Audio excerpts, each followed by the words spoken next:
The rain fell like shattered glass from the heavens, drumming against the wooden roof of the old cabin nestled deep in the heart of the Kestrel Mountains. Thunder rolled over the valley, echoing through the dense pines like the growl of some sleeping giant. In the dim glow of the oil lamp, a young woman sat trembling near the fireplace. Her wedding dress, though once white, now dirt-stained and torn at the hem. Her eyes darted toward the door every few seconds, as if the very shadow outside could devour her whole. Her name was Ilara, and tonight she had become the bride of the man everyone in the nearby village called the Mountain Ghost. They said he was a monster, a beast who lived among wolves, whose hands could crush stone, and whose eyes burned with rage. They said he was cursed, born under a red moon, the son of the mountains themselves. No one had seen his face for years, not since the night his family burned and he vanished into the forest like smoke. And yet, by cruel twist of fate, Ilara had been chosen to marry him, to pay off her father's old debt to the man who had once saved his life. She had pleaded, she had cried,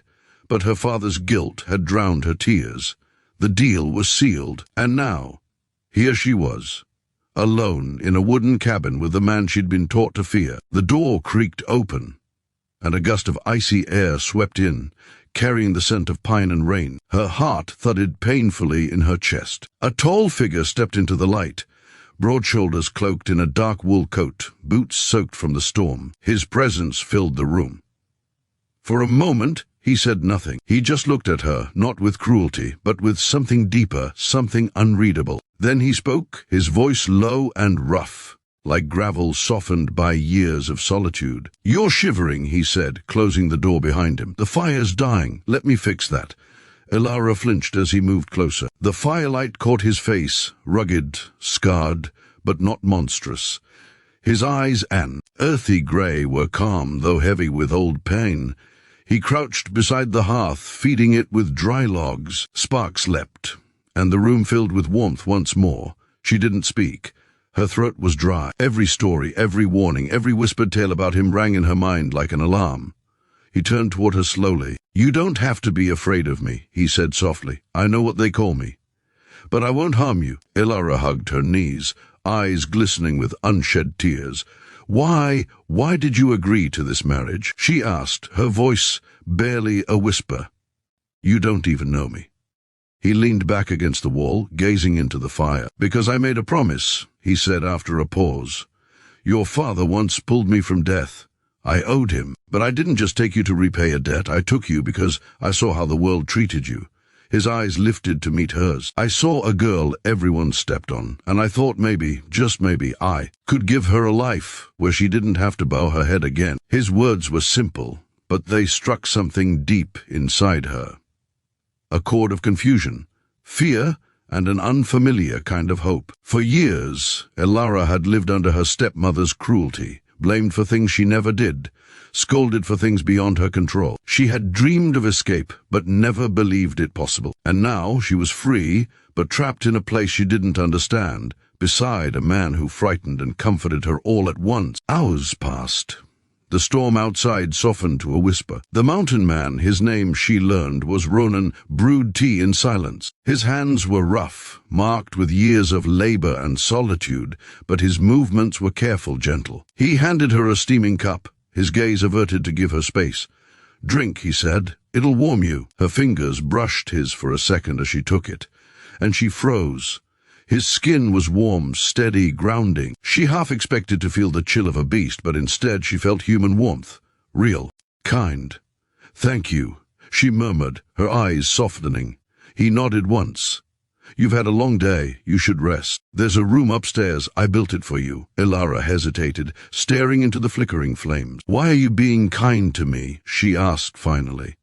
I thought you didn't want a wife." Ronan looked at her for a long moment. Then, in a voice so quiet she almost didn't hear it, he said, "Because kindness was once shown to me when I least deserved it. I won't let the world make me cruel." That night, as Ilara lay in the small wooden bed he had prepared, she listened to the mountain winds howling outside. She stared at the ceiling, her thoughts tangled in fear and curiosity. Who was this man really? A beast? Or a wounded soul trying to find peace in the wilderness? Her heart was still afraid, but somewhere deep within, something fragile began to thaw. Morning light crept through the wooden shutters, painting the room in gold. When she stepped outside, she saw the mountains stretching endlessly. Wild, majestic, untamed. The scent of pine filled her lungs, and there he was, chopping wood in the yard, his coat tossed aside, his breath forming clouds in the cold air. He looked up when he saw her, and a small smile ghosted across his face. "Good morning," he said. "You're safe here." Safe? The word felt strange, almost foreign, yet comforting. She nodded slightly, her heart still unsure of what to feel. "Thank you, Ronan." He tilted his head, amused. "You can call me whatever you like. Titles don't matter up here. Just don't call me Mountain Ghost like the others." Her lips curved faintly. "Then what should I call you?" He looked at her thoughtfully. "A man," he said. "Just a man." Days turned into weeks. Slowly, the rhythm of the mountains became her own. She learned how to light the hearth, gather herbs, and walk the narrow trails without fear. She discovered that Ronan spoke little but listened deeply. He would mend broken tools, fix the fence, and sometimes hum a tune she didn't know. There were scars on his hands, old burns and deep cuts, the price of his solitude. One evening, when she found him tending to a wolf pup caught in a trap, her heart shifted. He freed it carefully, his eyes soft with something she couldn't name. When the animal ran off, she saw the faintest trace of a smile touch his lips. "You helped it," she whispered. He looked at her, shrugging. "Pain doesn't heal with more pain." Those words stayed with her. For the first time in years, she felt seen, not as a burden, not as a debt, but as a person. The fear that had clung to her began to melt, replaced by something gentler. Yet, beneath that peace, a question stirred in her chest. Why had the villagers feared him so much? What past had he buried in these mountains? One night, when the moon hung low and silver, she found him sitting alone by the fire, staring into the flames. She walked closer. "Ronan," she said softly, "what happened to you?" He didn't answer at first. His jaw tightened. Then, slowly, he said, "They burned my home. My family. All because my father refused to sell them land for silver mining. They called me cursed when I survived. They wanted me dead too." His voice trembled, not with fear but with memory, "So I left. I built this place. I learned to live with the silence." Elara's eyes filled with tears. She stepped closer, reaching out, then hesitated. He looked up at her, pain and strength carved into every line of his face. "I'm sorry," she whispered. He shook his head. "Don't be. I found peace here, but sometimes," his gaze softened, "sometimes I wonder if the mountains kept me alive for a reason. Maybe that reason was you." Her breath caught. The room was quiet except for the crackle of the fire. In that moment, the fear that once chained her began to fade, replaced by a fragile trust. She didn't know what their future held, but she knew this. The man before her wasn't a monster. He was a broken soul who had chosen kindness over bitterness.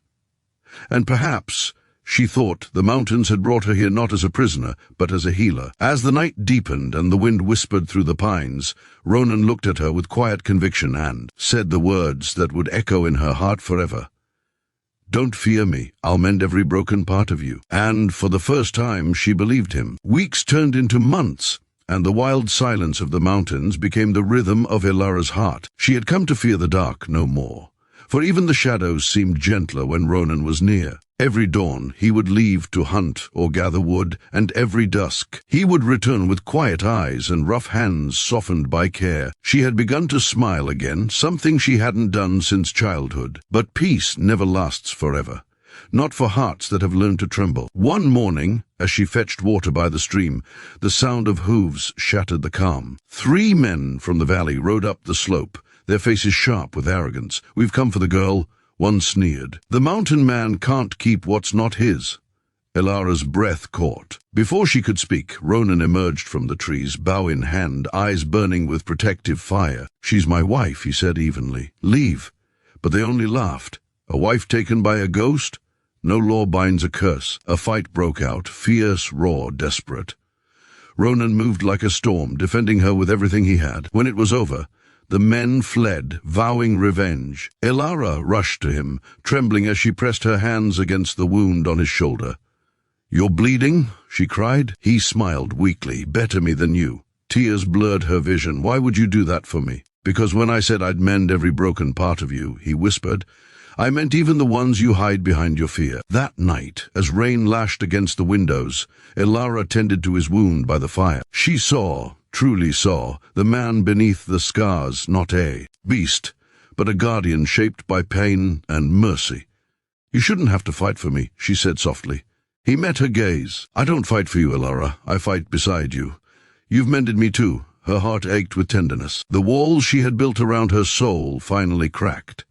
She touched his face gently, her voice breaking. "You've given me more than freedom, Ronan. You've given me a reason to live again." He took her hand and kissed it, the firelight dancing in his eyes. "Then promise me," he said, "no matter what happens, never let the world convince you that you are small. You are stronger than the storm." When morning came, the sky blazed gold over the peaks. The world was quiet again, but different, gentler, whole. As they stood at the cabin's door, hand in hand, Elara looked out at the mountains and whispered, "I used to think they were my prison. Now I see they were my refuge." Ronan smiled. "And mine." The legend of the mountain ghost slowly faded from the villages below. What remained was a new story. One whispered in warmth instead of fear. A story of two broken souls who met in the wilderness and built something stronger than pain. And when the wind carried their laughter through the trees, the mountains themselves seemed to whisper back, "Love can heal even the wildest heart."